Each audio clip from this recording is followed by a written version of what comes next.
the postpartum metabolism. Now, in a normal circadian rhythm or a normal metabolism, what tends to happen is the sun comes up and you're awake. Okay. If you've got young kids, you'll know they wake up at the crack of dawn. Okay. It's because they are super healthy. It's because their resources are abundant. Crack of dawn. What happens is cortisol rises.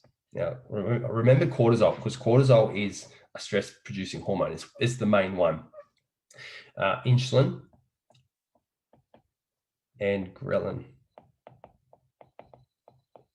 These are key hormones. They control hunger. They control your body's ability to store nutrients, and it also, these three hormones, they help to keep your body aware and ready for the day. Stress is actually good for us, right? Too much of it and it becomes bad. So these stress hormones naturally should rise in the morning, and what they should do is they should then lower and go away at nighttime. In a postpartum metabolism, they stay up. So these hormones, they stay up. And when they're up, they don't allow for anything else to come up. And what needs to come up every night is the repair hormones. Now, in a normal metabolism, these repair hormones, they come up as the stress comes down. So normal metabolism, this will happen, where you'll have melatonin, serotonin, prolactin. Now, what melatonin does is it puts you in a deep sleep, deep reparative sleep. Serotonin, happy drug, right, for the brain.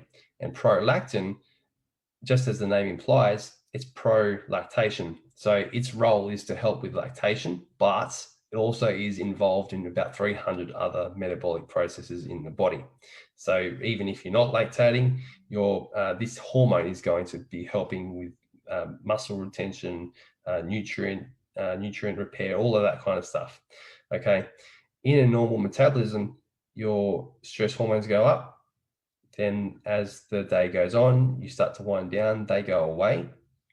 And then you have this deep reparative sleep. Okay. And it just goes on this cycle where your repair hormones go down, your stress hormones come up, and yeah, it works well. In a postpartum metabolism, you get the opposite. Well, you don't really get the opposite. You just don't get the best, right? I'll show you what that means. So in a postpartum metabolism, your stress hormones, they come up a little bit, but because they're exhausted and they've got no room to move, they don't necessarily spike, right? And this can also, you can see the proof in this when you wake up and you don't feel like you've got much energy, but also when you drink something that contains caffeine, when you drink that, you're actually relying on that spike as well. And this whole process can be, it could be described as thyroid dysfunction. Okay, that's something that's commonly used.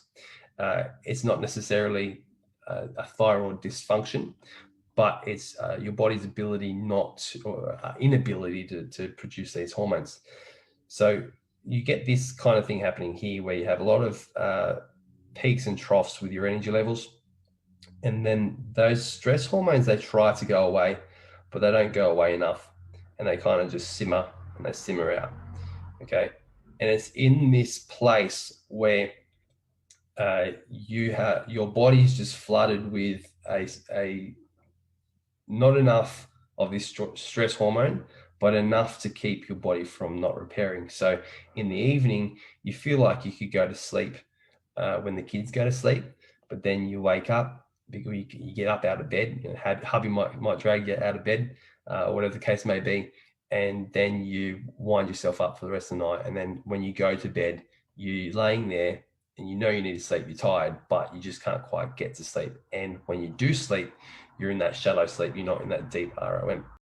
If we were to put this on a timeline, let's say that's 6 a.m. there, that's 6 p.m. here, and then we've got 6 a.m. over here. What we need to do is we need to focus on this area here. Try and improve too much, especially in this state, and you're going to spread your efforts too thin. So I want you to be really focused with how you essentially use your efforts. And for us here, well, right now, if you can focus on the times between 6 p.m.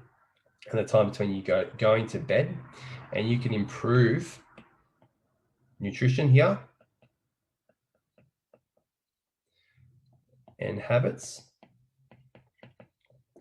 you can implement strategies and rituals that allow this here to increase and allow this here to go away. I'll give you 3 things that you can work on. And as I go through this training, we'll talk about them some more.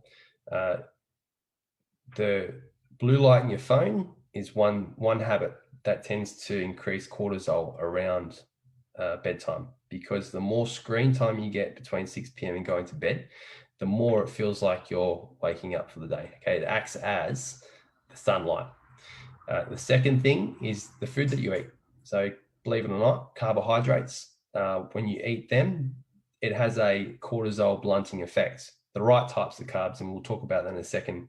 And finally, the right type of exercise throughout the day as well is going to also help to teach your body how to use those hormones and get rid of them. So when you exercise intensely, stress hormones go up, but immediately after, your body learns how to get rid of them, right? Which is really cool.